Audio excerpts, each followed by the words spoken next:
आपने नदी में बनी हुई सड़कें तो बहुत देखी होंगी, लेकिन आज हम आपको दिखा रहे हैं सड़क पर बहती हुई एक नदी। उत्तर प्रदेश के फतेहगंज पूर्वी और दातागंज के बीच बहने वाली रामगंगा जनपद बरेली और बदायूं को बांटती है। 13 अक्टूबर 2022 की रात में लगभग 8 बजे हरदोई से जब हम अनूप शहर जा रहे थे तो मार्क जुकरबर्ग के गूगल मैप के जीपीएस ने हमें फतेहगंज पूर्वी से दातागंज की तरफ मोड़ दिया। 3-3 फीट गहरे गड्ढों का श्रृंगार किए हुए सड़क फतेहपुर पूर्वी से आरंभ होकर दातागंज तक चली जाती है। फतेहगंज से दातागंज की तरफ लगभग 10 की स्पीड से जब हम जा रहे थे तो एक जगह अचानक गाड़ी के खुले हुए शीशों से पानी के तेज गति से बहने की आवाज कानों से जा टकराई। गाड़ी के पहियों के नीचे कच्ची मिट्टी जैसा दबाव महसूस हुआ तो पैर एकदम से अचानक ब्रेक पर टाइट हो गए। घनी अंधेरी काली रात में गाड़ी की हेडलाइट्स की रोशनी में जो नज़ारा सामने देखा तो रूह फना हो गई, जान हलक में आ गई, होश फाख्ता हो गए। जहां ये मंजर गाड़ी के सामने आया उस गांव का नाम था मानपुर त्रिलोक, और ये मानपुर त्रिलोक गांव फतेहपुर पूर्वी थाने के अंतर्गत आता है। जहां गाड़ी के ब्रेक लगे वहां से लगभग 6 मीटर आगे विकराल रूप धारण किए रामगंगा बह रही थी और सड़क का कहीं नामो निशान नहीं था। हमने तभी देखा कि पीछे से कोई टॉर्च लेकर दौड़ते हुए गाड़ी के पीछे आ रहा था और वो टॉर्च को हिलाते हुए हमें कोई इशारा कर रहा था, लेकिन इस अंधेरी रात में हम नहीं समझ पाए कि गाड़ी के पीछे दौड़ने वाला शख्स किस वजह से गाड़ी के पीछे दौड़ लगा रहा था और वो क्यों चिल्ला रहा था। जब हमने ध्यान से देखा तो जहां हम रुके थे वहां से 6 मीटर के करीब आगे से जो रामगंगा बह रही थी उसने लगभग 15 मीटर आगे तक सड़क को बिल्कुल जलमग्न कर दिया था। सड़क बह चुकी थी। 15 मीटर आगे से लगभग सड़क का दूसरा सिरा हमें नजर आ रहा था। तब तक गाड़ी के पीछे दौड़ लगा रहा शख्स हमारे नज़दीक आ चुका था। हमने जब उनसे दौड़ लगाने का कारण पूछा तो उनके मुंह से सिर्फ यही निकला कि बाबूजी आज आपकी गाड़ी नदी में जाने से बाल बाल बच गई। जब उस शख्स से सारा माजरा समझना चाहा तो उसने बताया कि साहब जहां आप खड़े हैं ये मानपुर त्रिलोक गांव है और ये जो आप पानी देख रहे हैं ये रामगंगा नदी बह रही है। जो 15 मीटर आगे आपको सड़क दिख रही है वो बदायूं के दातागंज का हिस्सा पड़ता है और इस रामगंगा ने लगभग 15 मीटर तक सड़क को खत्म कर दिया है और यहाँ ये लगभग 30 मीटर गहराई के साथ बह रही है। आपको बता दें कि इतनी बड़ी घटना होने के बावजूद, रामगंगा नदी के द्वारा इतने बड़े पैमाने पर कटान होने के बावजूद, जहां ये कटान हुआ वहां ना कोई रोशनी थी, ना किसी पुलिसकर्मी की तैनाती थी, ना कोई बैरियर लगाया गया था और ना ही किसी तरह की कोई सूचना थी। शख्स से जब हमने उसका नाम पूछा तो उसने अपना नाम रामवीर बताया।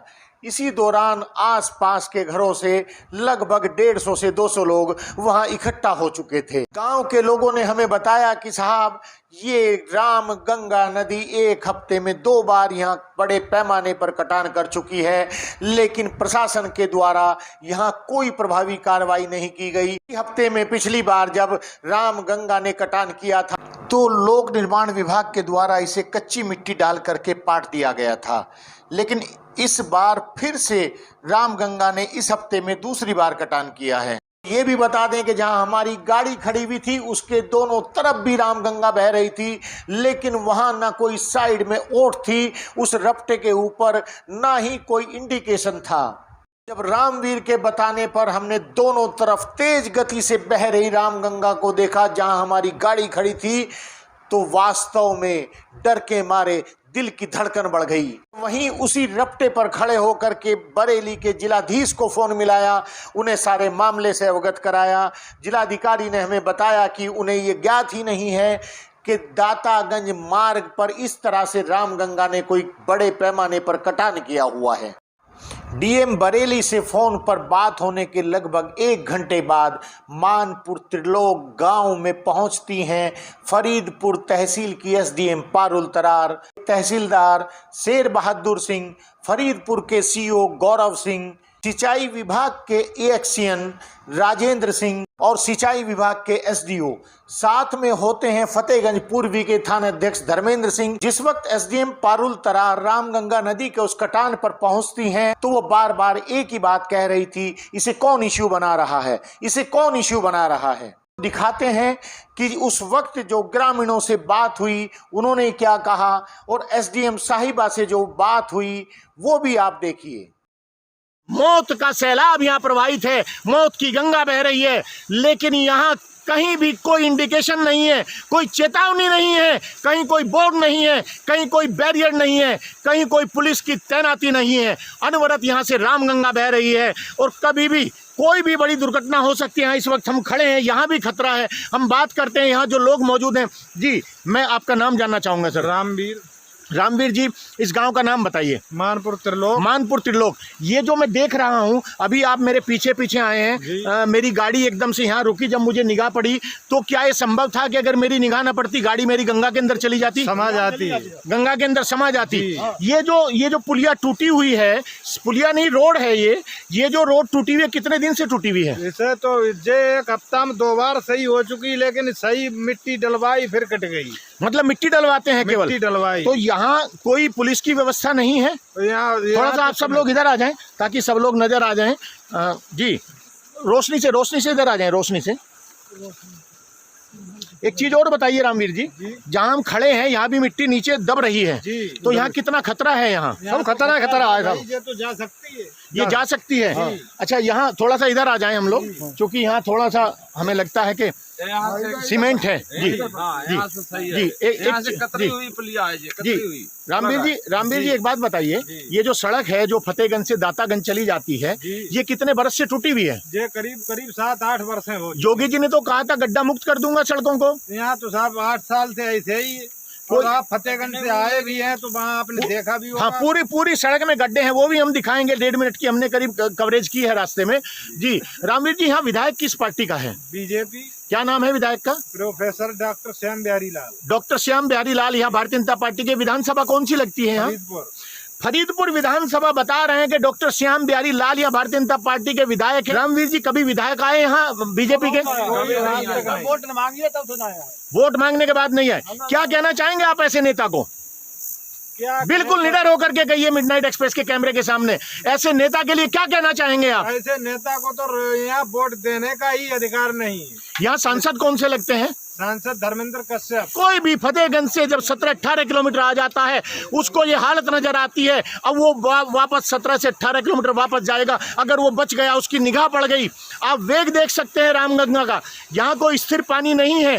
रामगंगा है, प्रचंड वेग से बह रही है रामगंगा। गहराई कितनी होगी यहाँ पे रामवीर जी? यहाँ करीब 25-30 मीटर गहराई। 25-30 मीटर गहराई है, यानी कि यहाँ अगर कोई गिर गया तो उसका तो पता भी नहीं चलेगा। ये भी पता नहीं चलेगा कहाँ पर रुका जाए। अच्छा, एक बात बताइए, कभी सांसद आए धर्मेंद्र कश्यप यहाँ? बीजेपी का कोई नेता आया है? एक आपका शुभ नाम क्या है जी? देवराज भाई, ये बताइए, यहाँ जो आप देख रहे हैं, जिस तरह मेरी गाड़ी आई, एकदम मुझे नजर नहीं आया यहाँ। मेरी गाड़ी एकदम से यहाँ करके मुझे नजर आया कि पानी की कुछ आवाज आ रही है। तो मैं पूछता हूँ, मेरी जगह कोई भी होता उसके साथ क्या हो सकता था अगर थोड़ा सावधान होता?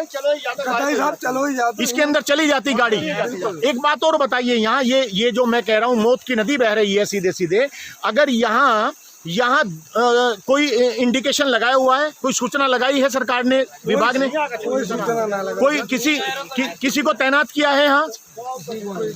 आप इस रात में आप लोग कैसे पार करते हैं? उस तरफ जाते हैं, कहीं जाए पर फसल नष्ट हुई, फसल भी तो आपके खेत उधर भी होंगे दूसरी तरफ। जिला कौन सा लगता है? जिला बरेली के डीएम आए हैं? बरेली के सीडीओ आए? कोई नेता आया? आप देख सकते हैं यहाँ 1 नहीं 2 नहीं बल्कि कम से कम 40 से 50 ग्रामीण यहाँ मौजूद हैं। अगर हम लोग खेत बना जाएंगे तो बच्चे भूखों मर जाएंगे, खेत में जाएंगे तो नदी में मर जाएंगे। आपने जब से वोट दिया है बीजेपी को, डॉक्टर श्याम बिहारी बता रहे हैं विधायक, कितनी बार आपने यहाँ देखा है उनको? हमारे गाँव एक बार नहीं आए, वोट मांगने तक नहीं आए। वोट मांगने के बाद आए नहीं, फिर दोबारा वोट मांगने आया था तो फिर नहीं आए। फिर नहीं आए। सांसद धर्मेंद्र कश्यप को कितनी बार आपने देखा है यहाँ? बिल्कुल नहीं आए। बिल्कुल नहीं आए। अच्छा, क्या कहना चाहेंगे धर्मेंद्र कश्यप को, सांसद को आप यहाँ? धर्मेंद्र सांसद को आना, क्या अपील करना चाहेंगे आप? यहाँ और आना चाहिए। हम लोगों के बीच में हमारी समस्या सहायता करें, हमारी सहायता करें। यहाँ हम लोग जो परेशान है सैलाब से बाहर नहीं पहुँचेंगे। अच्छा, तमाम सड़कें national highway authority of India बना रही है, हिंदुस्तान में नेशनल कॉरिडोर बना रही है, बड़ी बड़ी सड़कें बन रही है, बहुत चिकनी सड़कें बन रही है, लेकिन आप ये बता रहे 7-8 बरस से जब से योगी सरकार आई है उससे भी पहले से टूटी हुई है। योगी सरकार मिट्टी डला देता है और मिट्टी डला के कभी रोड नहीं। कभी यहाँ कोई दुर्घटना हुई है, कोई गिरा है नदी में? जी हाँ, रामवीर भाई बता कि यहाँ दुर्घटना नदी में कोई गिरा है? नदी में तो साहब ये तो अभी है, लेकिन यहाँ दुर्घटना तो रोज ही एक आध हो जाती है इस सड़क पे।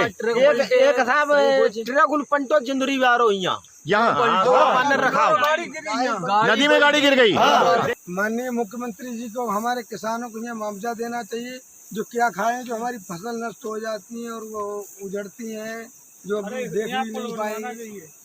तो ये रास्ता सर सही होना चाहिए, यहाँ पुल का निर्माण होना चाहिए। अब आप क्लियर देख पा रहे हैं, ये है रामगंगा, मानपुर त्रिलोक गांव फतेहगंज से दातागंज के बीच में, और यह पानी कितनी तीव्र गति से घूम रहा है ये आप देखिए। मैं पुनः कह दूं कि शायद मेरे सामने आज कोई पुण्य कार्य आ गया कि जो मेरी गाड़ी 6 मीटर पहले मुझे नजर आ गई जलराशि, वरना मुझे तो आइडिया भी नहीं था कि हाँ इस तरीके से कोई ऐसा जगह, कोई ऐसी नदी मिल जाएगी रास्ते में जिसने सड़क को पूरे तरीके से खा लिया है। और यहाँ मैं पुनः बता दूं आपको, कोई यहाँ कोई रक्षक नहीं, कोई बताने वाला नहीं, कोई किसी को डिप्यूट नहीं किया है सरकार ने।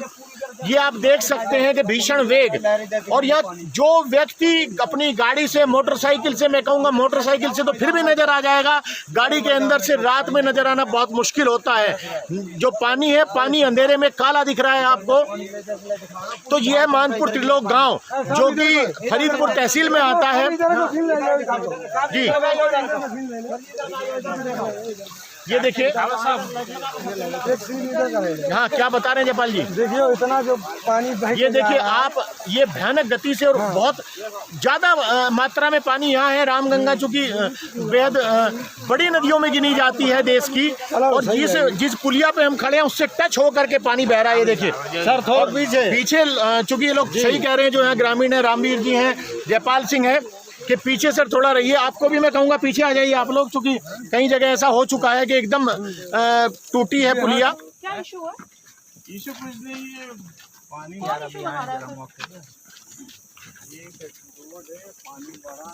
आप लोग किनारे हो जाओ। यहाँ बताया गया कि पिछले 1 हफ्ते में 2 बार टूटा है, इसकी मरम्मत कराई गई थी। तो वो किस तरीके से मरम्मत हुई थी? जब पीडब्ल्यूडी वाले बताएंगे आपको। अच्छा पीडब्ल्यूडी वाले कल इसको कराएंगे जी, जब उनको लगेगा कि करा सकते हैं। जी जी जी, क्योंकि वो अभी स्टाफ को तो यहाँ पे उतार नहीं सकते ना जी, इसीलिए बैरिकेडिंग और पुलिस नहीं थी यहाँ, ना पुलिस थी ना बैरिकेड्स थे जी। पुलिस का और बैरिकेडिंग की व्यवस्था की जाती है, लेकिन जब की जाती है कि ये हम लोगों ने ही रिपेयर करवाया था इसको पिछली बार, अभी पहले जब ये डैमेज हुआ था जी बारिश में, तो अभी पीडब्ल्यूडी वाले कल करा देंगे इसको। नहीं, इशू यहाँ दूसरा है एसडीएम साहब, जो इशू है मेरी गाड़ी यहाँ तक आ जाती है, वहाँ जो बैरिकेड था वो भी साइड में था बिल्कुल, यहाँ कोई ड्यूटी पे नहीं था। ड्यूटी पे सुबह से आए, कहाँ गए? कोई नहीं था एसडीएम साहब, मेरे पास कवरेज है पूरी, मेरे पास वीडियो है, मैंने पूरा कवर किया है इसे। सुबह से मैं खुद आया था ड्यूटी लगा सर जिस मैं करीब 8:30 बजे यहाँ मेरी गाड़ी, यहाँ जब मुझे आवाज़ सुनाई दी, आपको रोका गया ना पीछे? नहीं किसी ने नहीं रोका, कोई था ही नहीं, मुझे तो बताया आपको रोका नहीं किसी ने, नो नो नो नो किसी ने रोका नहीं। वो तो मेरे पीछे, जी जी जी, वो तो मेरी गाड़ी के पीछे, वो गांव, जी जी, वो गांव वाले मेरी गाड़ी के पीछे वो टॉर्च लेकर के दौड़। सर मुझे, मेरा सवाल आप सुनेंगे एसडीएम साहब, मेरा सवाल आप पूरा नहीं होने दे रही। जब रोका गया एसडीएम साहब मेरा सवाल तो सुन लीजिए। आप नहीं, आप नहीं, आप मेरा रिप्लाई कर लीजिए, आप मेरा सवाल सुन लीजिए, आप आंसर बाद में दीजिएगा सर। वो मेरी गाड़ी के पीछे टॉर्च लेकर के दौड़ रहे थे जब मेरी गाड़ी आगे आ चुकी थी, और मुझे ये नहीं पता कि क्यों एक्शन साहब मुझे नहीं पता वो क्यों टॉर्च लेके दौड़ रहे थे। जी जी जी। तो यहाँ जब मुझे पानी की आवाज़ सुनाई दी, गाड़ी के मेरे शीशे खुले हुए थे साइड के दोनों, तब मेरी गाड़ी जहाँ पे ये ख़त्म हो जाता है, ये जो स्लैब डली हुई है, ये जो सीमेंटेड जो रोड बनी है, उससे नीचे उतर करके मेरी गाड़ी रुकती है। अभी मुझे बाहर बताया गया है, मैं आ रही थी कि आपको रोका है, विलेजर्स ने रोका है, सिपाहियों ने रोका है। और कोई सिपाही था नहीं। एक सेकंड एसडीएम साहब, अब आप चाहे जो कहें। लेट मी कंप्लीट फर्स्ट ना, आपने बोला हाँ करिए, प्लीज कंप्लीट करिए। जी जी बिल्कुल बिल्कुल। थोड़ा पेशेंस रखिए। जी जी बिल्कुल। अभी मुझे बताया कि कोई गांव के आदमी ने ही आपको रोका, और जी वो रामवीर थे, मेरी गाड़ी के पीछे दौड़ रहे थे। आपने इनको रोका था कि आगे हाँ सब आवाज देता रहे, तो गाड़ी आवाज में सुनाई दो हो या ना दो, फिर हम पीछे भाग के आए। नहीं शीशे खुले थे सर मेरे दोनों। सर मेरा एक सवाल आपसे है, चूंकि आप इंजीनियरिंग से जुड़े हैं, क्या इस नदी के ऊपर इस तरीके से कोई पुल नहीं बनाया जा सकता कि जो स्टेबल हो, जो तमाम ये पुल नदी पे, ये नदी की बहुत बड़ा रपटा बना हुआ है, जितनी आवश्यकता उतना बना हुआ है। नहीं इंडिया में सर तमाम इंफ्रास्ट्रक्चर आज जो है, इसकी रिक्वायरमेंट भी नहीं है, ये पानी इतना फ्लो नहीं, ओनली रेन वाटर है, फ्लड वाटर है, और फ्लड वाटर में रपटा बना हुआ, रपटा ऊपर से पास हो जाता है। रपटा का मतलब यही होता है कि पानी ज्यादा हो तो पुल के ऊपर से चला जाए। जी हाँ, तो ये तो थोड़ा बारिश ज्यादा हो गई, 4 दिन की तो आपदा है, दैविक आपदा अतिवृष्टि से ये मिट्टी कटान हो गया, इसलिए पुल के नीचे कटान होगा। बाकी पीडब्ल्यूडी वाले अपना देखेंगे जो भी स्थिति नहीं निकल पाए पानी, बेबी जलकुंभी बिल्कुल बिल्कुल क्या आया होगा ना, इकट्ठा लग गया है यहाँ आड़ में, नहीं तो पानी ऊपर से निकल जाता है, ये कटता ना। जलकुंभी की वजह से ये समस्या होगी। सब सर जलकुंभी रहे तो काट ही दिया है जी। अभी हटाने की भी नहीं, ये बात तो ये है, यहाँ पर इसमें सरफ बैठा होगा, खा लेगा, नहीं तो जैसी भी हटा सकती है इससे। जैसी नहीं उतर पाएगी नहीं, यहीं से सब निकालती रहेगी, जाएगी आगे आती जाएगी। देखा एसडीएम साहिबा ये बिल्कुल भी मानने के लिए तैयार नहीं थी कि वहाँ कोई ड्यूटी पर नहीं था, वहाँ कोई बैरियर नहीं लगा था, वहाँ कोई इंडिकेशन नहीं था। वो बार बार इसी बात पर जोर दे रही हैं कि वहाँ पुलिस भी मौजूद थी, वहाँ बैरिकेड्स भी लगा था, आपको वहाँ किसी ने जाने से रोका भी था। वो हम पर ही आरोप लगा रही हैं कि आप रुके नहीं। कैमरे के सामने गांव वालों ने सारी बातें कही हैं, उन्हें झुटलाया नहीं जा सकता, उन्हें काटा नहीं जा सकता। हमारे सामने ही एसडीएम साहिबा ने वहां ट्रैक्टर ट्रॉली लगा करके रास्ते को रुकवाया, बैरिकेड लगवाया। इसके अलावा वहां 2 पुलिसकर्मियों की तैनाती की गई। खैर अब आने वाले समय में देखना ये होगा कि बरेली का जिला प्रशासन रामगंगा के इस कटान को भरने के लिए क्या करता है। यहाँ लोग इस नदी में वाहन समेत ना गिरें, इन घटनाओं को रोकने के लिए कौन से कदम उठाता है, ये देखने वाली बात होगी। Bureau report, midnight express.